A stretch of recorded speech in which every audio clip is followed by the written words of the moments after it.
علی سیدنا و مولانا محمد معدن الجود والکرم وآلہ و صحبہ و بارک وسلم۔ حمد و صلوات کے بعد عزیز دوستو، بزرگوں اور بھائیوں، امیر المومنین خلیفۃ المسلمین حضرت سیدنا عثمان غنی رضی اللہ تعالیٰ عنہ کی بارگاہ میں اپنی محبتوں کا خراج پیش کرنے کے لیے آج کی اس بزم نور کا انعقاد ہے۔ حضرت علامہ خادمی صاحب رحمۃ اللہ علیہ، علامہ ساقی صاحب رحمۃ اللہ علیہ، حافظ صاحب کے والدین، اللہ تعالیٰ تمام مرحومین کی قبروں پہ اپنی رحمت کا ساون بھادوں برسائے۔ چند باتیں حضرت عثمان غنی رضی اللہ تعالیٰ عنہ کے تعلق سے آپ کی خدمت میں عرض کرنی ہے، پھر انشاءاللہ اگلا پروگرام جیسے میرے خیال سلطانی صاحب کا بھی ابھی بیان ہونا ہے یا دیگر، جی ہاں، اللہ تبارک و تعالی ہم سب کو اخلاص کی دولت عطا فرمائے۔ دوستو، نبی پاک صلی اللہ تعالی علیہ وسلم کے جتنے بھی صحابہ کرام ہیں، ایک تو یہ سارے اللہ تبارک و تعالی کی پسند ہیں۔ اللہ نے جو لوگ چنے، پسند کیے، انہیں اپنے محبوب کی غلامی کے لیے منتخب فرمایا۔ دوسری بات یہ کہ یہ لوگ بڑے مخلص تھے، ان کی تزکیہ کا، ان کے تصفیہ کا اہتمام خود نبی رحمت صلی اللہ تعالی علیہ وسلم نے فرمایا، یتلو علیکم آیاتنا ویزکیکم۔ خود حضور نے ان پر قرآن مجید کی آیات کی تلاوت کی اور ان کو تزکیہ نصیب کیا۔ پاکیزہ دل، پاکیزہ روح، پاکیزہ مزاج لوگ تھے۔ اس زمین نے، آسمان نے اتنے خوبصورت لوگ نہ اس سے پہلے کبھی دیکھے نہ اس کے بعد کبھی دیکھے، اور تمام صحابہ عادل ہیں، شکا ہیں، مضبوط ہیں۔ ان تمام کا احترام، ان تمام کا اکرام، ان سب کے لیے اپنے دلوں میں محبت کے جذبات رکھنا، یہ اہل ایمان کا نظریہ بھی ہے، عقیدہ بھی ہے، اور اسی پر خاتمہ بالخیر کا دار و مدار بھی ہے۔ اللہ تعالیٰ نے قرآن مجید میں فرمایا، محمد الرسول اللہ، محمد صلی اللہ تعالیٰ علیہ وسلم اللہ کے رسول ہیں، والذین معہ، اور وہ جو ان کے ساتھ ہیں، اشداء علی الکفار، ان کے مزاجوں میں سختی ہے پر کفار کے لیے۔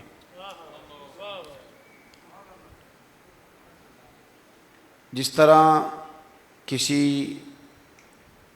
صالح آدمی کی محبت رکھنا انسان کے دل کو دین پر مضبوط کرتا ہے، اسی طرح نفرت کا بھی پورا باب ہے۔ بخاری مسلم میں پورا ایک باب ہے کہ محبت کرو تو اللہ کی رضا کے لیے، اور بغض بھی رکھو تو من احب للہ و ابغض للہ، دونوں باتیں دین کا حصہ ہیں۔ اور ایک دو حدیث نہیں، پورا باب ہے اس پر کہ آپ کے دل میں کچھ لوگوں کے لیے ہماری جتنی بھی عداوتیں ہوتی ہیں وہ ذاتی ہوتی ہیں، لیکن پورا ایک باب ہے کتاب و سنت میں کہ ایسے لوگ جو دین کے مخالف ہیں، جو دین اسلام کے خلاف سازش کرتے ہیں، ان کے بارے میں اپنے دلوں کے اندر جذبات رکھنا نفرت کے، یہ بھی پورا باب ہے، پورا باب۔ اور یہ دیکھیں، قرآن مجید ہو، احادیث مبارکہ ہو، تو یہاں نفی پہلے ہے، اس بات بعد میں ہے، لا الہ، تو یہ نفی پہلے ہے اور اس بات اس کا بعد میں۔ یہاں بھی فرمایا اشداء علی الکفار،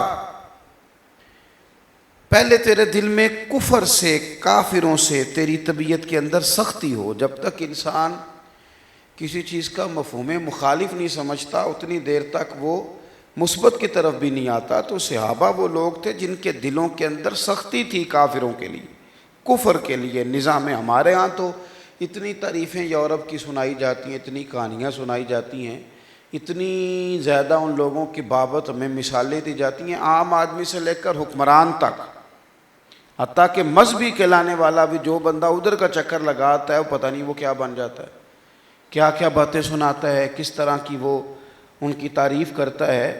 کسی شخص میں کوئی خوبی ہو تو اس کا بیان منع نہیں، لیکن آپ کفر کی تعریف اس انداز میں کریں یہ درست نہیں. اشداء علی الکفار، فرمایا وہ کافروں پر سخت ہیں جو حضور کے ساتھ صحابہ ہیں، کافروں پہ سخت ہیں. رحماء بینہم، آپس میں بڑے رحم دل ہیں.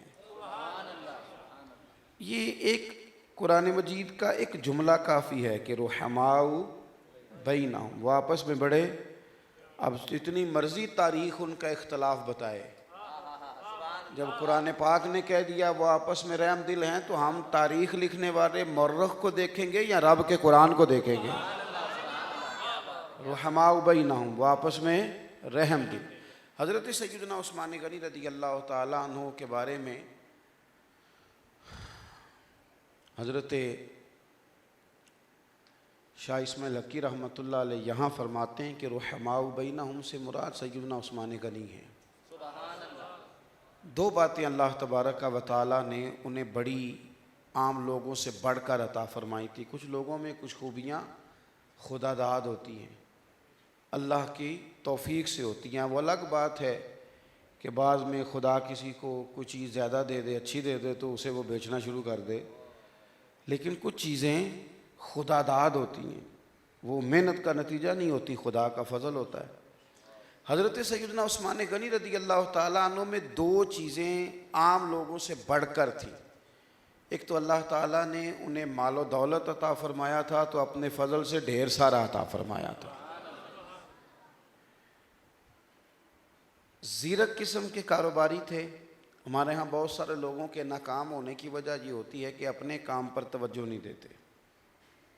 آج کل تو ویسے ہی توجہ نہیں ہے، جو بندہ بھی جو کام کر رہا ہے ساتھ وہ موبائل چلا رہا ہے، تو کسی شے پہ بھی توجہ نہیں، معاملہ ہی ختم ہے. اور ہمارے بچے جو ہیں یہ تو بیچارے اب خوابوں کی دنیا میں زندہ رہتے ہیں. یہ سمجھتے ہیں زندگی وہ ہے جو موبائل کے اندر ہے، حالانکہ ایسا نہیں ہے. حقیقی اور عملی زندگی کچھ اور ہے، یہ حقیقی یہ معاملہ نہیں. تو حضرت عثمان غنی اپنے کام پر بڑی توجہ دینے والے زیرک آدمی تھے. اللہ نے انہیں مال و دولت عام لوگوں سے بڑھ کر عطا فرمایا تھا. اگر اپنے لہجے میں ہم کہیں تو کروڑوں اربوں کے مالک تھے حضرت عثمان غنی. لیکن جتنی اللہ نے انہیں جیب میں وسعت دی تھی، اس سے کہیں بڑھ کر رب کریم نے ان کے دل میں وسعت پیدا فرمائی تھی. ان کے دل میں بھی اللہ نے اتنی زیادہ وسعت رکھی تھی. اور بخاری میں باب ہے پورا کہ بندہ جو غنی ہوتا ہے وہ دل کا غنی ہوتا ہے. غنا مالاں والے سخی نہیں ہوندے تے سخیاں کل مال نہیں ہوندا. ایتھے اوتھے دوویں جہانی سخی کنگال بھی نہیں ہوندا. یہ جو سخاوت ہے یہ آپ کے دل کی کیفیت کا نام ہے. حضرت عثمان غنی رضی اللہ تعالیٰ عنہ اپنے مزاج کے لحاظ سے بڑے زبردست سخی تھے، اور سخاوت ان کی طبیعت کے ساتھ منسلک تھی، ان کا دل کرتا تھا. نبی کریم صلی اللہ تعالیٰ علیہ وسلم کے گھر میں انہیں پتہ چلا کہ کافی دنوں سے سفر پہ تشریف لے گئے تھے، تو کافی دنوں سے ظاہری طور پر کھانا نہیں پکا، حالات کچھ اور طرح کے ہیں. واپس آئے، پکا پکایا کھانا بھی بھیجا، اہل بیت نبوت کے لیے بارگاہ میں نذرانہ کیا، اور راشن بھی بھیجا، اور 300 دیناروں کی تھیلی بھی بھیجی، اور ساتھ معافی بھی مانگی کہ مجھے بے پتہ دیر سے چلا ہے ورنہ جلدی نذرانہ پیش کر دیتا. حضرت طلحہ رضی اللہ تعالیٰ عنہ کہتے ہیں میں نے ان سے بطور قرض کچھ پیسے لیے، اور میں نے جب وقت پر وہ لوٹانے چاہے، چونکہ میں نے تو طے کیا تھا کہ یہ قرضہ ہے، اور میں نے انہیں جب لوٹانا چاہا کہ قبول کر لیں، تو فرمانے لگے طلحہ تم نے تو جو کہا تھا وہ کہا تھا، لیکن میں نے جب دیا تھا اسی وقت ہی تحفہ بنا کے دیا تھا، تم اسے رکھ لو. حضرت عثمان غنی رضی اللہ تعالیٰ عنہ سخاوت حج کرنے جاتے تھے تو وہاں اعلان فرما دیتے تھے کہ حاجی زادرہ تو لے آئیں پر کھانا نہ پکائیں، کھانا سب کو عثمان غنی کھلا دیا کریں گے. طبیعت اور مزاج میں غنا تھا. ہمارے ہاں نا لوگوں کے مزاجوں میں سخاوت نہیں. کل تک جو بندہ کہہ رہا تھا نا اللہ تعالیٰ مجھے دولت دے تو پھر میں بڑی خرچ کروں گا، جب اللہ اسے دولت دیتا ہے پھر اسے سامنے والا پلاٹ پسند آ جاتا ہے. جو کہہ رہا تھا نا کہ کل مجھے اللہ تعالیٰ کچھ دے تو میں بانٹوں گا، پھر جب اسے ملتا ہے تو پھر اسے ایک نئی گاڑی پسند آ جاتی ہے. پھر جب اس کے پاس دولت آتی ہے تو پھر اس کا مزاج اور سٹیٹس یہ ہو جاتا ہے کہ اس کے خرچے بھی بڑھ جاتے ہیں. میں نے دیکھا ہے بعض لوگ بیچارے سارا دن آئینے کے سامنے کھڑے ہیں، نیا سے نیا جوڑا، نئے سے نیا روپ. بھئی آپ جو ہیں آئینے نے وہی بتانا ہے، وہ جھوٹ نہیں بولے گا. تو آپ اتنا زیادہ زور کس بات پہ لگا رہے ہیں؟ قزنام نام کا ایک لباس تھا، وہ عرب شریف میں جو درمیانے متوسط طبقے کے لوگ تھے وہ بھی پہن لیتے تھے. یعنی امیر بندہ وہ تو اس سے مہنگے پہنتا تھا، لیکن جو درمیانہ آدمی تھا وہ بھی اس لباس کو خرید لیتا تھا، پہن لیتا تھا. حضرت عثمان غنی نے وہ بھی نہیں کبھی پہنا، سادے کپڑے پہنتے تھے. یہ ہماری سوسائٹی کے اندر جو زیادہ مہنگائی ہوتی ہے یہ ان لوگوں کی وجہ سے ہوتی ہے جو نخرے پورے کرتے ہیں، ان لوگوں کی وجہ سے ہوتی ہے جو معاشرے کے اندر اس طرح کی چیزیں لے آتے ہیں کہ جن کی وجہ سے غریبوں کے لیے بھی مشکلات بڑھ جاتی ہیں. حضرت عثمان غنی درمیانے طبقے کا جو انداز ہوتا وہ بھی نہیں، اس سے بھی نیچے سادہ لباس، اور یہ مزاج تھا. سادگی بھی آپ کی طبیعت میں ہوتی ہے، یہ مزاج تھا. لیکن جب سخاوت کی باری آتی تھی، ہمارے ہاں ایک اور بھی مسئلہ ہے، لوگوں کی مجبوریاں خریدتے ہیں. پتہ چل جائے نا یہ غریب آدمی مقروض ہو گیا اور اس کا مکان بک رہا ہے، تو پھر لوگوں کا طریقہ یہ ہوتا ہے کہ وہ پتہ چل گیا اس کو ضرورت ہے تو پھر تو ریٹ ہی کوئی نہیں لگتا، پھر تو گیا کام سے سارا کچھ. حضرت عثمان غنی رضی اللہ تعالیٰ عنہ جب دیکھتے تھے نا کہ لوگوں کو ضرورت زیادہ ہے، ہمارے ہاں ادھار بھی اس کو دیا جاتا ہے جو مالدار ہو، غریب آدمی کو اس لیے لوگ ادھار نہیں دیتے، واپس کیسے کرے گا. حضرت عثمان غنی رضی اللہ تعالیٰ عنہ چونکہ وسعت رکھتے تھے طبیعت میں، غنا تھا مزاج میں، تو جن دنوں لوگوں کو زیادہ حاجت ہوتی، حضرت عمر فاروق رضی اللہ تعالیٰ عنہ کے زمانہ مبارکہ میں قحط ہو گیا تھا، غلہ نہیں ملتا تھا. حالات کی سختی اس طرح کی تھی کہ غریب لوگوں کو کئی کے دن گزر گئے تھے روٹی کھائے.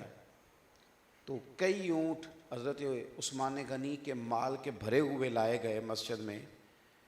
تو ابھی وہ اونٹ قریب پہنچے نہیں تھے کہ تاجر پہلے آ گئے، کہنے لگے عثمان ہم نے بھی کبھی ایسا سودا نہیں خریدا جسے دیکھا نہ ہو، لیکن چونکہ حالات اس طرح کے ہیں غلہ ملتا نہیں، تو ہم نہیں دیکھتے کہ اس میں گندم کتنی ہے اور اس میں فلاں چیز کتنی ہے، اور آپ پر اعتماد کرتے ہیں جتنے کا آپ نے لیا ہے آپ ہم سے ڈبل لے لیں، آپ جو کہہ دیں گے. تو حضرت عثمان غنی کہنے لگے اگر مجھے زیادہ نفع ملتا ہو تو. یہ تقریر ہے، یہ میں کر رہا ہوں، آپ سن رہے ہیں، ہمارا مزاج ہے روز سنو تقریریں، روز کرو تقریریں، صبح تقریر شام تقریر. لیکن میاں یہ کام کس دن کرنا ہے ہم تو سگے بھائی سے پیسے چھپا کے رکھتے ہیں. ہاں ایک امیر ہوتا ہے وہ چھپا لیتا ہے، وہ کہتے ہیں اس کو روز ضرورت پڑتی ہے. یہ کرنا کس دن ہے؟ ان کاموں کا وقت کب آئے گا؟ نشستن گفتن برخاستن، بیٹھو باتیں کرو اٹھ کے چلے جاؤ، یہی زندگی ہے کیا؟ حضرت سیدنا عثمان غنی رضی اللہ تعالیٰ عنہ، او بھائی مجھے زیادہ نفع مل رہا ہے. تو ایک تاجر بولا، کہنے لگا ٹھیک ہے اگر زیادہ مل رہا ہے تو اس سے زیادہ نہیں مل سکتا آپ کو. ہم نہ مال دیکھتے ہیں نہ جا کے پوچھتے ہیں آپ نے کتنے کا خریدا، آپ بتا دیں کتنے کا خریدا اور ہم 3 گنا دیتے ہیں. فرمایا مجھے زیادہ ملتا ہے. وہ 4-5 گنا تک گئے تو آخر میں کہنے لگے چلیں آپ بھی تو کچھ بولے نا. فرمانے لگے مجھے تو 700 گنا مل رہا ہے. چپ کر گئے. کہنے لگے عثمان آپ اپنے لہجے کے لحاظ سے تو سچے آدمی ہیں، انداز گفتگو تو آپ کا بڑا شستہ ہے، 700 گنا کہاں سے ملتا ہے؟ فرمایا دیکھو نا ملنے لگا ہے. مسجد شریف میں جا کے اعلان کیا کہ جس غریب کے پاس غلہ نہیں وہ آ کے عثمان سے مفت لے جائے، مجھے رب کی بارگاہ سے اجر ملے گا اور 700 گنا ملے گا. جب آپ اللہ آپ کو جزا دے. ایک تو اپنے مزاج میں اور غریب آدمی دیکھیں، یہ تو کروڑوں دینے والے لوگ ہیں. مدینہ شریف میں ایک غریب آدمی نے 1 کلو کھجوریں بھی دی تھی. اللہ کے محبوب صلی اللہ تعالیٰ علیہ وسلم نے ڈھیر کے اوپر ان ساری کھجوروں کو بکھیر کے کہا تھا جتنا سب کو ثواب ملے گا اتنا رب تجھے بھی عطا فرمائے. اپنی طبیعت میں مطلب ایک غریب بچے کا تو خرچ ہم لے سکتے ہیں نا، اپنی گلی میں ایک آدمی کی دوائی کا خرچہ تو اٹھا سکتے ہیں نا، ایک کی پڑھائی کا خرچہ تو لے سکتے ہیں نا، کسی کو کھانا تو کھلا سکتے ہیں نا. اپنی طبیعت میں غنا پیدا کریں. ہم نا اپنے اندر بند ہو کے رہ گئے ہیں, اپنی ذات سے اٹھ کر سوچنے کا مزاج ختم ہو گیا. نفس کی غلامی اتنی زیادہ ہو گئی ہے کہ ہمیں خدا مجھے ایسی خدائی نہ دے کہ اپنے سوا کچھ دکھائی نہ دے. اس طرح کمزور ہو جائیں گی, صلاحیتیں بھی زنگ آلود ہو جائیں گی. دوسری بات, حضرت عثمان غنی میں عام لوگوں سے زیادہ بڑھ کے یہ تھی کہ وہ خوبصورت بہت زیادہ تھے,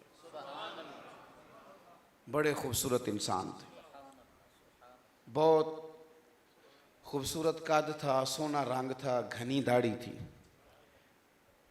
حضرت اسامہ بن زید رضی اللہ تعالیٰ عنہ فرماتے ہیں کہ نبی پاک صلی اللہ تعالیٰ علیہ وسلم نے نا مجھے کچھ شوربہ دے کر, اللہ کے حبیب علیہ السلام نے فرمایا نا کہ جب گوشت پکاؤ تو شوربہ ذرا زیادہ پکا لو. ویسے آج کل تو خیر شوربہ پکتا ہی نہیں, بھنا گوشت پکتا ہے. غریب جو ہوئے زیادہ لوگ, اب کہاں شوربہ, اور کیا شوربے کی ضرورت, تو بھنا ہوا گوشت پکتا ہے الا ماشاء اللہ. فرمایا کہ یہ شوربہ زیادہ پکاؤ اور اپنے پڑوسی کو بھی اپنے سالن میں شریک کر لو. فرماتے ہیں محبوب نے گھر میں کوئی سالن بنایا تھا تو مجھے محبوب نے فرمایا کہ اسامہ یہ میری بیٹی رقیہ کے گھر دے آؤ.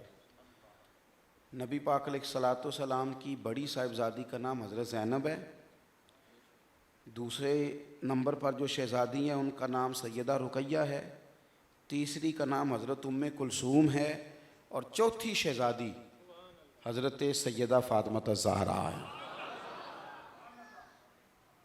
اور جناب زینب حضور کی وہ عالی شان صاحبزادی ہیں کہ جن کا صرف ہار دیکھ کے ہی حضور کی آنکھوں میں آنسو آ گئے. اور جناب رقیہ کی یہ شان ہے کہ نبی پاک صلی اللہ علیہ وسلم نے حضرت عثمان غنی رضی اللہ تعالیٰ عنہ کو چھوڑ دیا, مدینہ منورہ بدر میں نہیں لے کے گئے. فرمایا تو میری رقیہ کا خیال کر, تجھے گھر رہنے پر ہی اللہ جہاد میں جانے کا ثواب عطا کرے گا. حضور کی جو شہزادیاں ہیں یہ نور زادیاں ہیں. ہم لوگ اصل میں پراپوگنڈے کا شکار ہیں نا, غیر چونکہ ایک شہزادی کی بات کرتے ہیں تو پھر ہمارا بھی ایک مزاج بن جاتا ہے اور ادھر ادھر جانے کو تیار نہیں ہوتے. 4 شہزادیاں محبوب کی, چاروں. مجھے ایک دن ایک صاحب کہنے لگے جی حضور کے کسی اور نواسے کا بھی ذکر کریں. میں نے کہا کتابیں پڑھو, ذکر ملتا ہے. حضرت امامہ بنت زینب بخاری میں موجود ہے, نبی پاک علیہ السلام کی سب سے بڑی نواسی ہیں, جناب زینب کی صاحبزادی ہیں. حضور جب نماز پڑھنے مسجد میں آتے تھے تو اس نواسی کو گود میں اٹھا کے ساتھ لایا کرتے تھے, ساتھ لاتے تھے اللہ کے محبوب. بہرحال یہ عنوان نہیں ہمارا. حضرت اسامہ بن زید رضی اللہ تعالیٰ عنہ فرماتے ہیں میں وہ سالن دینے کے لیے گیا حضرت عثمان غنی کے گھر میں سیدہ رقیہ کو, تو کہتے ہیں میں چھوٹا بچہ تھا لیکن میں نے دنیا بڑی دیکھی تھی. چونکہ حضور کے پاس رہتا تھا تو سینکڑوں لوگ آتے تھے, سینکڑوں جاتے تھے. فرماتے ہیں وہ سالن لے کے جب میں حضرت عثمان غنی کے گھر میں حاضر ہوا اور وہ سالن جیسے ہی میں نے ان کے ہاں پہنچانا چاہا تو دونوں میاں بیوی حضرت عثمان غنی اور حضور کی شہزادی فرماتے ہیں دونوں بیٹھے تھے سامنے. میں نے انہیں دیکھا تو میں تو دیکھتا ہی رہ گیا. اتنے خوبصورت لوگ تو میں نے کبھی دیکھے ہی نہیں. اتنا نورانی چہرہ حضرت عثمان غنی کا. جناب اسامہ بن زید رضی اللہ تعالیٰ عنہ فرماتے ہیں واپس آ کر میرا خیال تھا کہ عرض کروں گا یا رسول اللہ اتنی نورانی جوڑی میں نے نہیں کبھی دیکھی, لیکن کہتے ہیں مجھے کہنا ہی نہیں پڑا, میں آیا تو مجھے دیکھتے ہی حضور فرمانے لگے اسامہ دیکھا میری بیٹی اور میرے داماد کو, اتنے سونے لوگ پہلے بھی کبھی دیکھے ہیں. بہت خوبصورت ہے حضرت عثمان غنی, بہت خوبصورت. لیکن حسن جو ہوتا ہے نا وہ نمائش کے لیے نہیں ہوتا, اور حسن گورے رنگ کے نام کا بھی نام نہیں. جب آپ کے اندر خوبصورتی ہوتی ہے وہ چہرے پر چھلک جاتی ہے. فرمایا جو تہجد پڑھتا ہے سویرے اس کا چہرہ بتا دیتا ہے اس نے پڑھی ہے. ہمارے بزرگ ہمیشہ سادے رہتے تھے لیکن ان کی نورانیت, ان کی خوبصورتی, ان کا حسن و جمال وہ چھلکتا تھا. حضرت عثمان غنی بڑے خوبصورت تھے, بڑے حسین تھے, اس کی گواہیاں موجود ہیں ان کی سیرت میں, لیکن جتنے سونے تھے اتنے ہی بڑے حیادار تھے. آج کل نا لوگ کہتے ہیں جی میں بے باک بڑا ہوں، جی میں کہہ دیتا ہوں، بے باکی اور چیز کا نام ہے اور حیا اور چیز کا نام ہے۔ ہمیں بخاری میں ملتا ہے، نبی پاک علیہ الصلوۃ والسلام نے صحابہ سے سوال پوچھا تھا، وہ درخت بتاؤ جس کی مثال مومن کی طرح ہے۔ حضرت عبداللہ ابن عمر رضی اللہ تعالیٰ عنہ فرماتے ہیں مجھے جواب آتا تھا کہ وہ کھجور کا درخت ہے، لیکن دیا اس لیے نہیں کہ میرے والد بھی بیٹھے تھے، حضرت عمر بھی، حضرت صدیق بھی بیٹھے تھے، حضرت عثمان بھی بیٹھے تھے، حضرت علی بھی بیٹھے تھے۔ تو بزرگوں کی موجودگی میں بڑھ بڑھ کے بولنا، اپنے آپ کو پیش کرنا، کہنا میں بھی ہوتا ہوں، مجھے بھی شمار کرو، یہ دیکھیں بے باکی۔ کہتے مجھے پتا تھا، میں جانتا تھا، لیکن میں نے کہا بزرگ بات کریں، میرا بات کرنا بنتا۔ لیکن ہمارے ہاں آج کل جو مزاج آیا ہے، اس میں تو الامان والحفیظ، کسی بچے ماں باپ کو کہہ دیتے ہیں کہ آپ جناب یہ دور اور ہے، آپ پرانے دور کے لوگ ہیں، یہ اور دور ہے۔ حضرت عثمان غنی بڑی شرم و حیا والے، تھوڑی باتیں کرنے والے، اپنے لہجے پر ہمیشہ توجہ دینے والے، خوبصورت انداز میں۔ اور ایک بات آپ سے اور کروں، ان کے مزاج میں نرمی تھی، بس میں بات سمیٹنے لگا ہوں، آپ غور فرمائیں گے، ان کے مزاج میں نرمی تھی، طبیعت کے لحاظ سے نرم تھے۔ ایک ہوتا ہے نا بندہ بڑا سخت مزاج ہے تو لوگ ذرا اس سے بھی تھوڑا سا نا احتیاط سے بات کرتے ہیں اور اس کے لیے اسپیشل اہتمام کرتے ہیں، لیکن ہمیں تو حدیث اس طرح ملتی ہے کہ سیدہ عائشہ صدیقہ رضی اللہ تعالیٰ عنہ فرماتی ہیں حضور کی پنڈلی مبارک سے تھوڑا سا کپڑا ہٹا ہوا تھا، ویسے بھی گھٹنوں کے نیچے تک مرد کے لیے چھپانا ضروری ہے، اگر یہ پنڈلی کسی وقت ننگی ہو جاتی ہے تو یہ کوئی اتنا مسئلہ نہیں مرد کے لیے۔ تو حضرت عائشہ صدیقہ رضی اللہ تعالیٰ عنہ فرماتی ہے طامت مبارک محبوب کی پنڈلی سے تھوڑی اونچی تھی، حضرت ابو بکر صدیق دروازے پہ آئے، دستک ہوئی، فرمایا آ جاؤ، بیٹھ گئے، بات چیت ہوتی رہی۔ اب جناب عمر کا جلال زمانہ جانتا ہے، کہتی ہیں حضرت عمر نے بھی دستک دی دروازے پہ، اندر بلا لیا گیا، حضور اسی طرح لیٹے ہیں، پنڈلی مبارک سے کپڑا ہٹا ہوا ہے۔ آپ اگر ایک نفیس آدمی ہیں نا، آپ کا مزاج نفاست پسند ہے اور لوگ جانتے ہیں، تو بھائی اس کے جو اثرات ہیں اس کا بھی انکار نہیں کیا جا سکتا۔ ضروری تو نہیں آپ کو ہاتھ میں ڈنڈا پکڑ کے اپنی عزت کروانی پڑے، ضروری تو نہیں کہ آپ بار بار احتجاج کر کے آپ اپنے مزاج میں نفاست لائیں، تو بڑی ساری چیزیں ویسے بہتر ہو جاتی ہیں۔ سیدنا عثمان غنی رضی اللہ تعالیٰ عنہ تیسرے نمبر پہ تشریف لائے، اور یہ آنے کی ترتیب بھی دیکھ لیں، یہ وہی ترتیب ہے جو رب تعالیٰ نے پہلے سے طے فرما دی ہے، اس ترتیب کو بھی ذرا دیکھیں، ان کا آنا بھی دیکھیں۔ تو حضرت عائشہ صدیقہ رضی اللہ تعالیٰ عنہ فرماتی ہیں دروازے پہ دستک ہوئی، کون ہے دروازے پہ؟ یا رسول اللہ عثمان غنی ہے۔ فرمایا ذرا ٹھہر نہیں جاتے؟ کہتی ہیں سیدنا عثمان ٹھہر گئے، حضور پہلے ذرا اٹھ کے بیٹھے، طامت مبارک کو سمیٹا، فرمایا آ جاؤ۔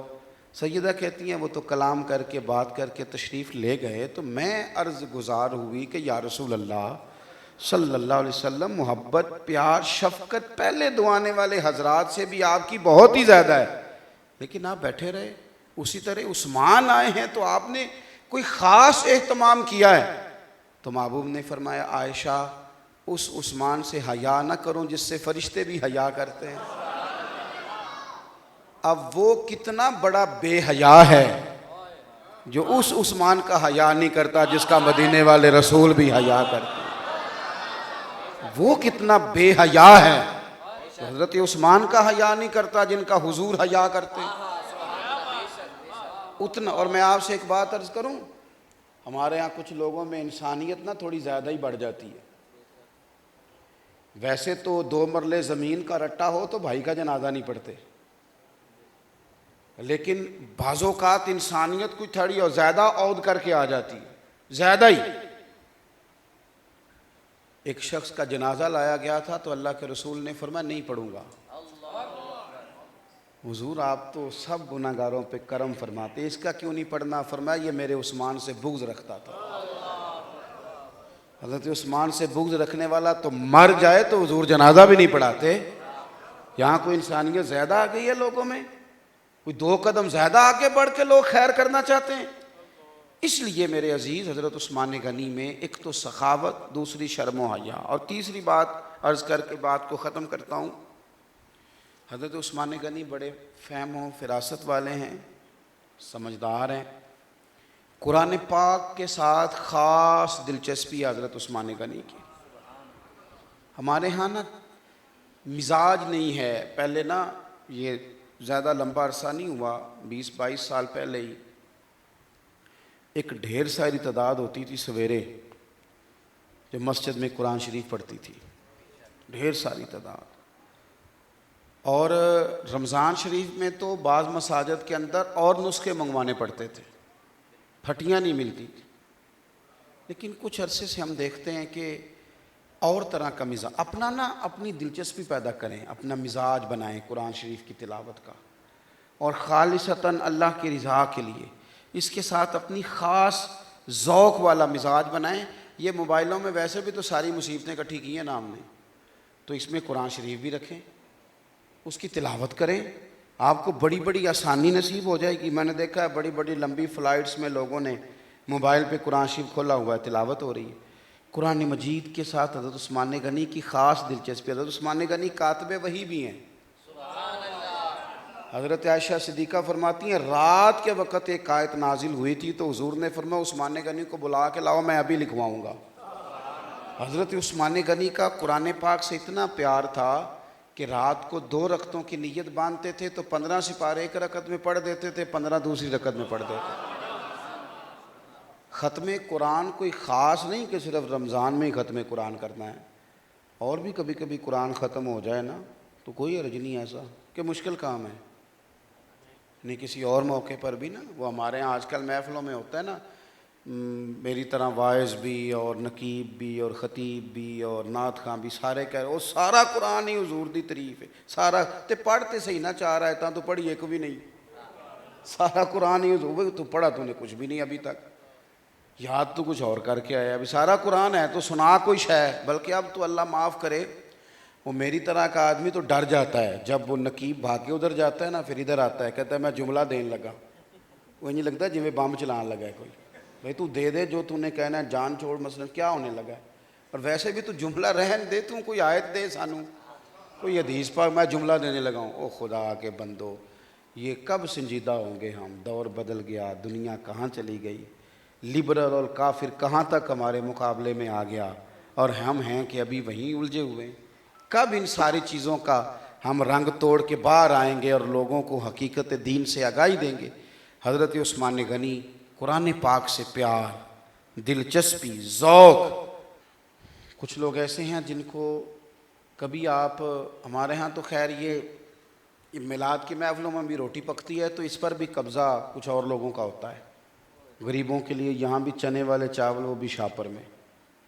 میں کہتا ہوں چلو یہی روٹی ایک کر دو، پیر صاحب کی بھی اور عوام کی بھی، چلو یہ تو مل کے کھا لیں، چلو اتنا ہی کسی آدمی کو ہو جائے کہ مسجد میں جائیں گے تو وہاں ہمیں کو 2 بوٹیاں مل جائیں گی، یہیں چلو بندوبست اچھا کر دو، اسی جگہ ہی کچھ بہتری ہو جائے، میلاد کی محفل میں کسی غریب کا بچہ راج کے روٹی کھا لے، تو کچھ لوگوں کی ضروریات تھوڑی سی ہیں۔ یعنی جب آپ ڈھیر ساری چیزیں لٹکا کے جا رہے ہوتے ہیں نا اور کسی غریب کے دروازے سے گزر رہے ہوتے ہیں تو اس کے بچے منتظر ہوتے ہیں، تھوڑی تھوڑی سخاوت طبیعت میں لائیں، لوگوں کو حاجت ہے، لوگوں گندم امیر شہر کی ہوتی رہی خراب، اور بچی کسی فقیر کی فاقے سے مر گئی، تھوڑا سا اپنی طبیعت میں لوگوں کے لیے گنجائش پیدا کریں۔ اور دوسری گزارش یہ ہے کہ کبھی کبھی بندہ خاموش بھی رہے تو اس کی وزاداری ہوتی ہے، کبھی کبھی نظر جھک بھی جائے تو وزادار لگتا ہے، کبھی کبھی وہ تھوڑا سا نا لہجے میں اپنے نفاست لائے، شرم و حیا لائے، تو یہ بھی فیض ہے حضرت عثمان غنی کا۔ اور تیسری بات یہ کہ قرآن پاک سے محبت پیدا کریں۔ قرآن مجید ایک ایسی چیز ہے جو دل کو نرم کرتی ہے، باطن کو تازہ کرتی ہے، اور اللہ کے ساتھ بندے کا رشتہ مضبوط کرتی ہے۔ اللہ تعالی ہم سب کو توفیق عمل عطا فرمائے۔ آخر دعوانا الحمدللہ۔